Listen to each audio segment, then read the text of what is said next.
mais sobre isso, né, Joana? Mas cada um tem um jeito de lidar, ou de ver e como na vida, né? Eu sou de um jeito, você é de um jeito, e a gente é diferente. Eu acho que é lidar com as nossas diferenças, é respeitar a diferença. Isso, né? Que eu até queria falar com a doutora Joana, porque a gente fala em espectro. E isso já dá a ideia, como disse muito bem a Daphne, de variedade. O ser humano não vem com forma de bolo. Então, até quando você fala de autismo, você está falando de diferentes níveis, de diferentes pessoas, e a gente tem que saber acolher essas diferenças.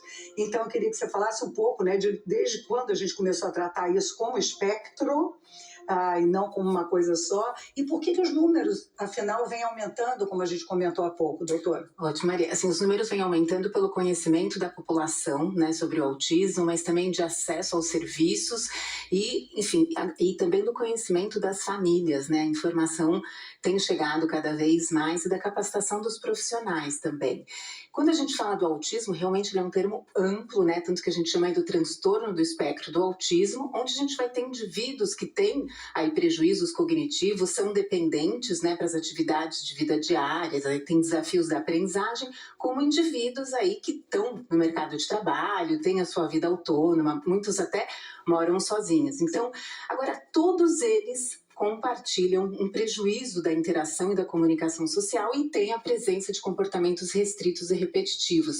E aí, como a Daphne falou, é isso, esses níveis 1, 2 e 3 de suporte, que aí vão precisar de diferentes profissionais, de diferentes objetivos aí também para intervenção. Eu achei interessante, né, Daphne, que você trazendo essa personagem para a TV, acabou tocando em assuntos muito delicados, em questões muito delicadas, a questão da amizade, do relacionar, da solidão, e eu acho que você deve ter recebido um retorno interessante, né, das pessoas que se identificavam ou com a Benê ou com as famílias, né? Muita gente mandava mensagem e falava assim, nossa, eu comecei a me ver na Benê e por isso eu fui atrás entender se eu tinha algum grau de autismo, se eu estava dentro desse espectro ou não.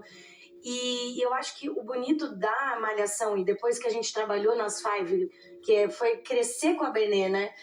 Como que ela era uma pessoa muito solitária, ela encontrou essas amigas, onde foi esse porto seguro para ela tinha uma questão do toque, do abraçar, e com essas amigas, aos poucos, ela foi entendendo que isso poderia ser confortável para ela, então ela foi se permitindo. E ela também, a gente mostrou que precisava de terapia, então a gente mostrou esse acompanhamento das amigas entendendo que é a sociedade, né, de ter um profissional acompanhando. E depois, quando a gente foi para as Five, ela se relacionando amorosamente, as primeiras relações, ela sentir o prazer, então a gente conseguiu trabalhar vários lugares. Aprofundar, né? E isso foi muito desafiador, porque é difícil, né, você dar vida e colocar uma coisa que eu não tenho, por exemplo. Então, exige muito cuidado, mas a gente teve uma pesquisa, muitas pessoas, muitas conversas, e todo mundo que veio falar comigo, assim, e até hoje, assim, falam muito o quanto foi importante se ver representado e de uma maneira legal, de uma maneira sem ser caricata ou sem ser desrespeitosa. Eu acho que a gente teve muito cuidado, assim, foi uma equipe toda por trás, não só o meu trabalho, mas todo mundo, sabe? E doutora Joana, quanto mais cedo é feito o diagnóstico, é melhor. É melhor para quem está no espectro, é melhor para a família, essa compreensão, como se disse, hoje em dia tem mais acesso à informação, que coisa boa. Então, para que todos estejamos bem atentos, quais são os sinais de alerta para a família, para quem está no entorno, perceber, ter essa suspeita, né, de que pode ser autismo? Ótimo, tanto para os pais, né, familiares, também como os professores da educação infantil, o que é importante observar, né?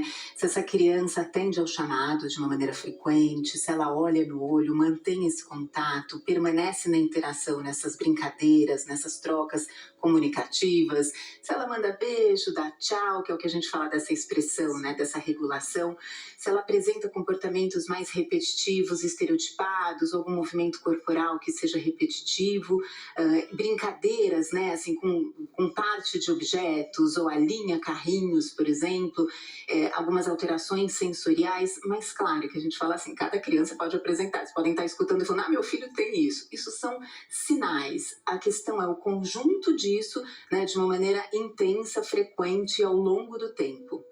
Olha, o Brasil inteiro está agora ligado no É de Casa, então eu quero dar as boas-vindas a todos vocês que sempre nos acompanham.